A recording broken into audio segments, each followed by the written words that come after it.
Naglabasa na ang totoong pakay, agenda at kulay ng mga supporters ng Duterte at ni Sara pagkatapos na ito'y magdeklara ng napakaaga na siya ay gustong maging Pangulo ng ating bansa. Alam nyo, 24 hours halos tayo nagmumonitor ng kaganapan dito sa ating bansa. Reaksyon sa iba't ibang sektor. Okay? At nire-respeto natin yan. Ang kakaiba lang na naging reaksyon na parang nagpipiesta na sila ay ang mga Duterte supporters. Okay? Kasama yung kanilang mga vloggers at kung ano-ano. Na ang kanilang feeling ay mangyayari na. Isa lang pala ang gusto nila o isa sa kanilang gusto. Ipakulong si Pangulong Marcos Jr. pag sila ay nanalo. Punong-puno ng galit at paghihiganti. Yan pala ang agenda nila. Hindi man inaamin ni Sara Duterte, pero kitang-kita mo naman yung kanyang galit ng personal. Gusto nga niyang ipapatay si Pangulong Marcos, hindi ba? Si First Lady at dating Speaker Martin Romualdez. Kaya nga kasama yan doon sa betrayal of public trust, doon sa impeachment complaint before Congress. Yung kanilang mga followers, supporters ngayon, parang ang feeling nila ay panalo na. Naku po. Iba ang mga butante ngayon. Ang mga butante ay ginising mismo ng mga Duterte. Ginalit ng mga Duterte. Pinagsisi ng mga Duterte at followers ang mga butante. Kaya nakatulong din itong mga paninira at ginagawa ng mga Duterte sa kay Pangulong Marcos at sa gobyerno from day one until now at hanggang sa eleksyon. Kung aabot si Sara sa eleksyon. Kasi pag na-impeach siya, tulad ng aking mga sinabi na at yan naman ay nasa sa batas, pag na-impeach siya, tanggal as Vice President at bawal na tumakbo sa kahit anong posisyon. Yan po ang purpose ng impeachment. Kaya pag na-impeach siya, tapos ang kanilang paghihigante. Okay? At kung hindi naman ma-impeach, ang feeling nilang mananalo, malabo yan. Walang nakakasiguro sa eleksyon ngayon at sa panahon ng kampanya. After eleksyon, doon magkakaintindihan. Ang kabataan ay gising na gising, ang mamamayan ay gising na gising, ang mamamayan Pilipino buong mundo alam kung ano. Pagod na sila sa propaganda, pagod na sila sa saywar, pagod na sila sa mga paninira. Ayaw ng mga matitinong Pilipino ng magulong gobyerno. Ayaw ng Pilipino na ang gobyerno ay mapaghiganti. Ayaw ng mga Pilipino na walang agenda ang gobyerno na gustong pumalit at sa halip ay galit lang ang dala. Delikado yan. Delikado kapag yan ang agenda. Maraming posibleng human rights violation. Sabi nga nila, baka maging impyerno ang Pilipinas kapag puno ng galit at paghihiganti ang gustong pumalit kay Pangulong Marcos. Kaya yan ay dapat niyo malaman. Hindi ko sinabing gagawin nila yan. Pero sa kanilang body language, sa kanilang mga statement at pahayag, both Duterte at mga followers, ganon ang aking interpretation at opinion. Malaya kayo sa inyong sariling opinion. Ang demokrasya ng ating bansa ay dapat maging matatag. Malayang pamamahayag, malayang assembly, malayang gobyerno.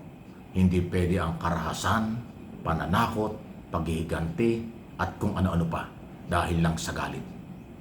Kahit ang mga kapitalista, negosyanteng dayuhan at lokal, matatakot pag ang agenda ay paghihiganti lang. Ang gusto ng mga kapitalista dahil sariling pera nila, demokrasyang bansa, malayang pamumuhunan, malayang pagtatravel, malayang makagalaw sila at ang mamamayan bilang consumer ng kanilang mga produkto na itatayo at nakatayo na dito sa ating bansa. Kahit ang international community o international na counterpart ng ating gobyerno, gusto nila independent foreign policy. Hindi yung pro-China lang. Hindi yung galit sa mga puti, hindi yung galit sa mga mayamang bansa. Hindi yan katanggap-tanggap. Napagod na sila dyan. So for information at education lang ang ating ginagawa at opinion. Lahat ay merong paniniwala. Pero ako po ay magpapatuloy na nagmo-monitor at magmo-monitor at inaaral natin ang ating mga topic. Real talk lang. Okay? Yung mga nagsasabing bayaran ako, balimbing ako, sila yung gumagawa nun. Ang gobyernong ito, under President Marcos, sa aking pagkakaalam, ito yung gobyernong pinakamatipid. Hindi gumagastos ng walang kabuluhan.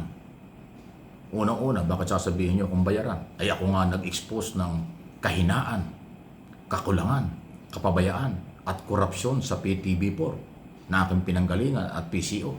Eh kung ang gobyerno ay nagbabayad, sa kanila dadaan yan para magbayad sa kanilang mga social media at mga media. Eh paano ako sasama dyan? In-expose ko ang kanilang kalukuhan. Actually, hanggang ngayon, galit sila sa akin. Alam niyo kung bakit siya galit sa akin? Magpapatunay lang. Yung aking huling sweldo at mga kung ano-anong dapat na makuha ko dyan sa PTV4. Hanggang ngayon, hindi nila ibinibigay sa akin.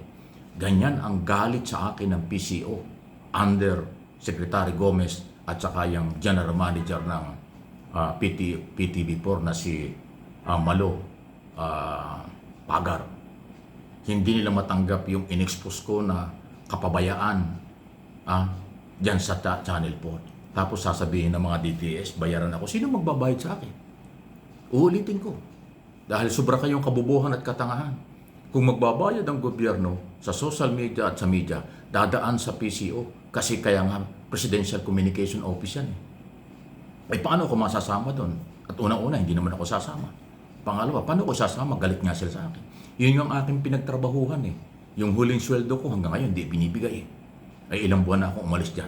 September 5 nung umalis ako dyan. Lumabas ako ng studio noong September 5, ang nakaraang taon, 2025, hindi na ako bumalik dyan. October, November, December, January, February na, 5 buwan. Alam ba nyo, under the law? Alam niyan dapat nila, kung hindi nila alam, delikado sila dyan. Umalis o tinanggal ang isang empleyado sa loob ng 30 araw, dapat ibinigay ang lahat ng sweldo at lahat ng benepisyong para sa kanya. Pero 5 buwan na, hindi ko sila nagbibigay at hindi nila ako binabayaran sa aking huling sweldo. Anong ibig sabihin nun? Galit sila dahil in-expose ko ang kanilang kakulangan at kalokohan dyan sa PTV. Tapos sasabihin ng DDS, bayaran ako. Sino magbabayad sa akin? Sino lokong magbabayad sa akin? Magtatry na bayaran ako. Eh, galit nga sila sa akin. Yan, real talk lang. Kasi kayo, sumusunod lang doon sa kumpas ng mga nagsasabi sa inyo, yung producer nyo, yung director nyo, o financier nyo. Sige, banatan nyo si Mike Abe. Ay hindi. Kahit anong sabihin nyo, hindi maniniwala yung aking mga followers at subscribers. Kahit ako ngayon, sinasabi ko nga sa inyo totoo. Ang gobyernong ito hindi gumagastos sa ganyan. Iba ang management ni Pangulong Marcos. Trabaho lang. Kahit kakampi, pag hindi niya gusto, tinatanggal, pinababayaan. Kahit na hindi niya kakampi, o yung kakampi niya, pinababayaan. Yung hindi niya kakampi, i-appoint pa niya eh. Di ba ang dami nang naka-appoint? Na hindi naman sumuporta sa kanya noong nakaraang eleksyon, ayaw ko ng pangalanan, may bago na naman. Duterte supporters ngayon. Ini-appoint sa gobyerno. Ganyan si Pangulong Marcos. Kahit na tumulong sa kanya, kung ayaw niya, hindi kanya tutulungan. Pero yung mga naging kalaban ng eleksyon, tingnan ninyo, siyang nakapwesto. Yan ang Marcos administration. Eh, wala tayong magagawa, diskarte niya yan eh.